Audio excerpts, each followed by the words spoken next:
ሁሉም ክርስቲያን ስለ አቡነ ተክለ ሃይማኖት ሊመልሳቸው የሚገባ 15 ጥያቄዎች። ታኅሳስ 24 የጻድቁ ዓመታዊ ክብረ በዓል የሚከበረው ለምንድን ነው? የዕረፍታቸው ቀን፣ የክህነት መቀበያ ቀን፣ የበዓለ ጥምቀታቸው ቀን፣ የልደታቸው ቀን። የልደታቸው ቀን ጻድቁ አባታችን አቡነ ተክለ ሃይማኖት በመጋቢት 24 ተጸንሰው ታኅሳስ 24 ቀን በ1197 ዓመተ ምህረት በቡልጋ ኢቲሳ የምትባል ቦታ ተወለዱ። ከ15 ስንት እንዳመጣችሁ በኮሜንት አሳውቁን። ፎሎ ማድረግ እንዳይረሳ። የአቡነ ተክለ ሃይማኖት የመጀመሪያ ስማቸው ማን ነበር? ፊቅጦር፣ ወልደ ሰማዕት፣ ፍስሐ ጽዮን፣ ወልደ ጊዮርጊስ። ፍስሐ ጽዮን የጻድቁ የመጀመሪያ ስማቸው ፍስሐ ጽዮን ሲሆን ስማቸውን ወደ አደም በሄዱበት ከዚያ በኋላ እንስሳን ሳይሆን ሰውን ታድናለህ ስምህም ተክለ ሃይማኖት ይባላል ብሎ ቅዱስ ሚካኤል አወጣላቸው። አቡነ ተክለ ሃይማኖት ተወልደው ያደጉበት ቦታ የት ነው? ሸዋ፣ ላስታ፣ ጎጃም፣ ቡልጋ። ቡልጋ ጻድቁ የተወለዱት በሰሜን ሸዋ ክፍለ ሀገር ውስጥ በምትገኘው ቡልጋ ኢቲሳ አካባቢ ነው። የጻድቁ አቡነ ተክለ ሃይማኖት የወላጅ አባታቸው ስም ማን ነበር? ጸጋ ዘአብ፣ ጸጋ ክርስቶስ፣ ህዝበ ክርስቶስ፣ መስቀለ ክርስቶስ። ጸጋ ዘአብ የአባታቸው ስም ጸጋ ዘአብ ሲሆን እናታቸው ደግሞ እግዚአርያ ይባላሉ። አባታቸውና እናታቸው የቤተ ክርስቲያን አገልጋይ ሲሆኑ አባታቸው ካህን ነበሩ። ጻድቁ ተክለ ሃይማኖት የሚለውን ስም የተቀበሉት ለምን ዓላማ ነው?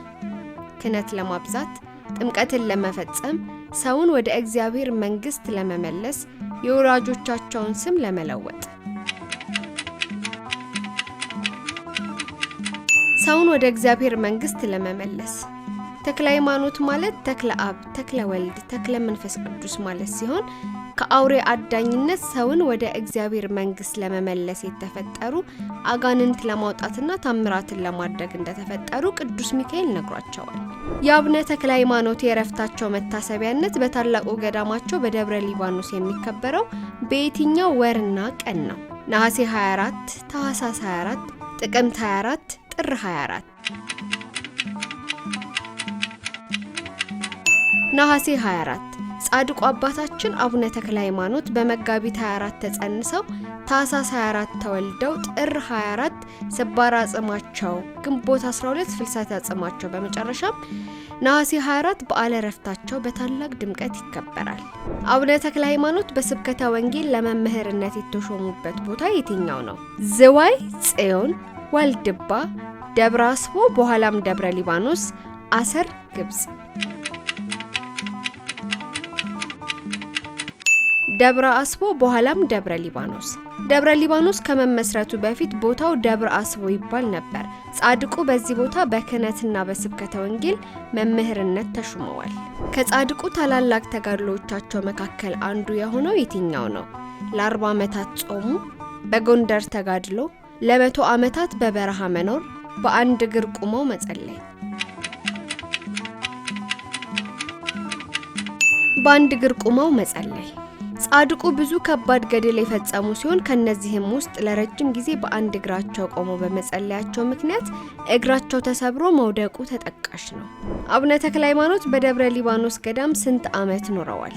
29 ዓመታት፣ 30 ዓመታት፣ 35 ዓመታት፣ 40 ዓመታት።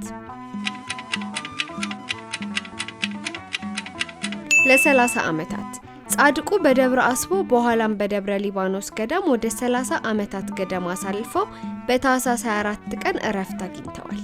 አቡነ ተክለ ሃይማኖት ዲቁናን የተቀበሉት ከማን ነው? ከአቡነ ቄርሎስ፣ ከአቡነ ማርቆስ፣ ከአቡነ ቶማስ፣ ከአቡነ ዮሳፍጥ። ከአቡነ ቄርሎስ። ጻድቁ በኢትዮጵያ ኦርቶዶክስ ተዋሕዶ ቤተክርስቲያን ሥርዓትና ልማድ መሰረት በ15 ዓመታቸው ዲቁናን ከአባታቸው ተምረው ከእስክንድሪያው ሊቀ ጳጳስ ከአቡነ ቄርሎስ ወይም ጌርሎስ ዲቁናን ተቀብለዋል። ጻድቁ በተጋድሎ ዘመናቸው በኢትዮጵያ ስንት አብያተ ክርስቲያናትን አንጸዋል? 40፣ 50፣ 60፣ 70። 50 ጻድቁ ወደ 50 ገደማ የሚሆኑ አብያተ ክርስቲያናትን ያነጹ ሲሆን በዚህም ተጋድሏቸው በታሪክ ተመዝግቧል። ከጻድቁ ታላላቅ ገድል በኋላ እንደ ትሩፋት ከተሰጣቸው መካከል የሆነው የትኛው ነው? ማረፍ፣ መምህርነት፣ ስድስቱ ክንፋቸው፣ ስልጣነ ክህነት። ስድስቱ ክንፋቸው በተጋድሎ ወቅት እንደ ሱራፊል 6 ክንፎች እንደተሰጧቸው በገድላቸው ላይ ተጽፏል። ጻድቁ በመጀመሪያ የገቡት ገዳም የትኛው ነው? ደብረ ሊባኖስ፣ ደብረ አስቦ፣ ሐይቅ እስጢፋኖስ፣ ደብረ ዳሞ። ደብረ አስቦ። ጻድቁ ወደ ገዳማዊ ሕይወት የገቡት በመጀመሪያ ደብረ አስቦ በተባለው ቦታ ነው። አቡነ ተክለ ሃይማኖት ያረፉት በስንት ዓመታቸው ነው?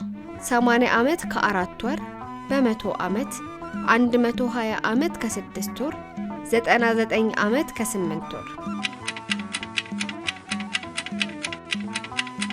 99 ዓመት ከ8 ወር።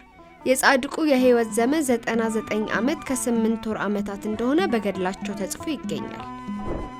አቡነ ተክለ ሃይማኖት ከመነኮሱ በኋላ በአቡነ ኢየሱስ ሞዓ ተመርተው ትምህርትን የቀሰሙበት ገዳም የትኛው ነው? ደብረ ዳሞ፣ ሐይቅ እስጢፋኖስ፣ ደብረ በንኮል፣ ዋልድባ። ሐይቅ እስጢፋኖስ። አቡነ ተክለ ሃይማኖት ለጊዜውም ቢሆን ወደ ገዳማዊ ሕይወት ከገቡ በኋላ ወደ ወሎ ክፍለ ሀገር ወደሚገኘው ሐይቅ እስጢፋኖስ ገዳም በመሄድ በአቡነ ኢየሱስ ሞዓ መሪነት መንፈሳዊ ትምህርታቸውን አጠናክረዋል። ዝግጅታችንን ከወደዳችሁት ላይክ፣ ሼር እና ሰብስክራይብ ማድረግ እንዳይረሳ። መልካም በዓል ይሁንላችሁ።